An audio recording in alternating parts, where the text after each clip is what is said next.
Si vous avez déjà regardé dans votre vie l'animé Pokémon de Sacha et en particulier les saisons de la série Noir et Blanc lors des aventures à Unis, vous êtes forcément tombé sur ce mignon et adorable pleurnicheur de coupe-notes. Mais laissez-moi vous raconter comment ce petit Pokémon, certes mignon mais au tempérament insupportable, a su devenir un monstre capable de rivaliser avec les plus grands dresseurs et Pokémon de l'histoire. Iris et Coupe-Note viennent tous les deux du village des dragons, là où leur histoire commence. Coupe-Note a été donné à Iris par sa grand-mère comme Pokémon de départ. Comme tout dresseur qui se respecte, Iris rêve de devenir la plus grande dresseuse de tous les temps. Mais petit problème, Coupe-Note n'est pas Pikachu, il perd quasiment tout le temps et se fait capturer aussi très souvent avec une facilité déconcertante. Il perd même contre le feuillage de Rachid alors que ce dernier lui envoie un lance-soleil puissance minimum. Regardez ça, on dirait presque une attaque balle-graine, mais même juste ça, Coupe-Note se fait one-shot.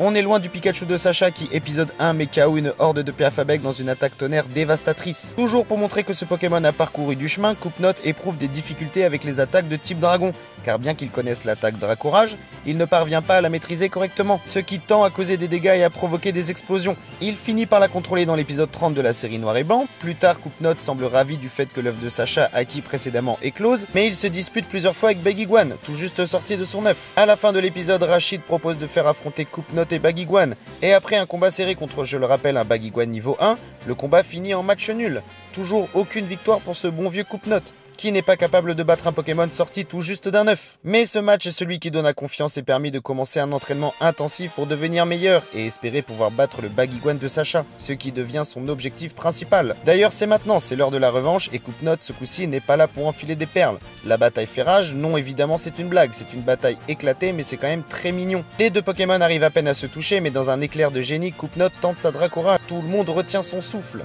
Baguiguane se dit que c'est terminé pour lui, après tout il a bien vécu. Mais Coupe-Note rate une nouvelle fois en avalant sa propre Dracourage, ce qui confus tout le monde et le combat s'arrêta. Le troisième et dernier round a bien lieu quelques épisodes plus tard. Peut-être la première victoire de Coupe-Note? Eh bien oui, Coupe-Note réussit finalement à placer sa Dracourage à son plus grand rival pour symboliquement constituer sa première victoire. Pour la première fois, le duo dracorifique avance dans leur quête de devenir les meilleurs. Cependant, Coupe-Note continua les combats mais surtout continua à perdre, même si ses adversaires furent quand même plus puissants et surtout régulièrement super efficaces contre lui. Dans l'épisode Noir et Blanc 36, il se fait battre par le Polagriffe de Juliette, une destructrice de dragons. Fait important, dans l'épisode 44, il gagne son premier grand combat face à un Gringolem de Luc, dans le cadre des demi-finales du tournoi Don, grâce à une attaque colère. Grâce à ce combat, on voit donc une belle progression, mais de nouveau il régresse. Dans le Noir et Blanc 45, il se fait enlever par un Bagaïd sauvage, mais est ensuite récupéré par le Pokégroupe. Il se fait enlever une seconde fois dans l'épisode 731, cette fois-ci par un groupe de Fermites. Mais sa plus grande épreuve arrive dans l'épisode 742, il est confronté au Karchakroc de Cynthia. Coupe-Note attaque tant qu'il peut avec Griffe ou encore Dracourage, mais le Karchakroc de Cynthia paraît invincible. Mal en point et en mauvaise posture après avoir pris un timide Dracométéore, il finit par apprendre Giga Impact. Cette attaque lui permet de porter un coup puissant à son adversaire et petit facteur,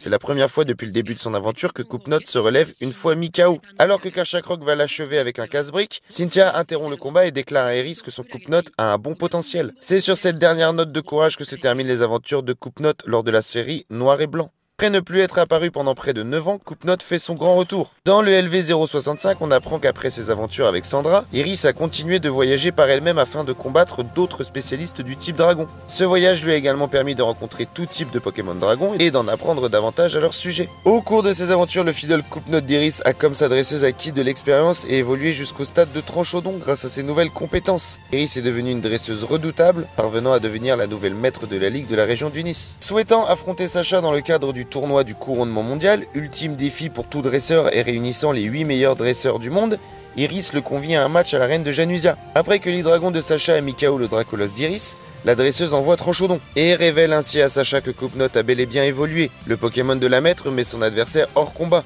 forçant Sacha à rappeler sa Dracolos. Face à la puissance de Tranchodon, Dracolos est rapidement mis sous tension, souhaitant gagner pour Sacha. Iris communique alors avec le Pokémon afin de lui conseiller de prendre du plaisir au combat, pour lui-même et pour Sacha. Convaincu, Dracolos retrouve tout son entrain et son énergie. Utilisant Vent Violent pour se protéger, Dracolos dévie le Dracochoc de Tranchodon et prend possession de la capacité de son adversaire. Dracolos apprend ainsi la capacité Dracométéore et attaque de plein fouet Tranchodon.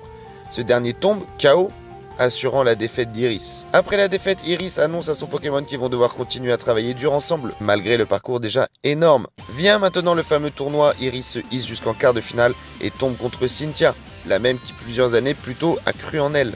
Dans le LV117, Tranchodon est le dernier Pokémon utilisé par Iris lors de son quart de finale contre Cynthia pour le tournoi des 8 mètres. Il se retrouve d'abord face au Milobilus de la maître de Sinnoh, le bat, et Cynthia fait ensuite appel à son dernier Pokémon, Karchakrok. Malgré la menace, Tranchaudon tient bon et se renforce avec sa capacité colère. Grâce à cela, Tranchaudon réussit à égaler Karchakrok et résiste à ses assauts. Cynthia décide alors d'utiliser la méga évolution et de transformer son Pokémon en méga Karchakrok. Face à la puissance de son adversaire, Tranchaudon éprouve plus de difficultés mais continue de tenir le coup. Cependant, la fatigue de Tranchaudon commence à être perceptible. Iris décide d'utiliser son lien spécial avec son Pokémon pour communiquer par la pensée. Elle lui fait comprendre que leur prochaine capacité va être la dernière et qu'ils vont tout donner. Sentant qu'Iris prépare quelque chose, Cynthia ordonne à Méga Karchakrok de lancer un Dracométéore. Tranchaudon réplique avec un puissant Dracochoc, provoquant une immense explosion et un nuage de fumée sur le terrain. Une fois qu'elle est dissipée et que la visibilité est rétablie, Méga Karchakrok tient toujours debout, tandis que Tranchaudon tombe au sol, KO.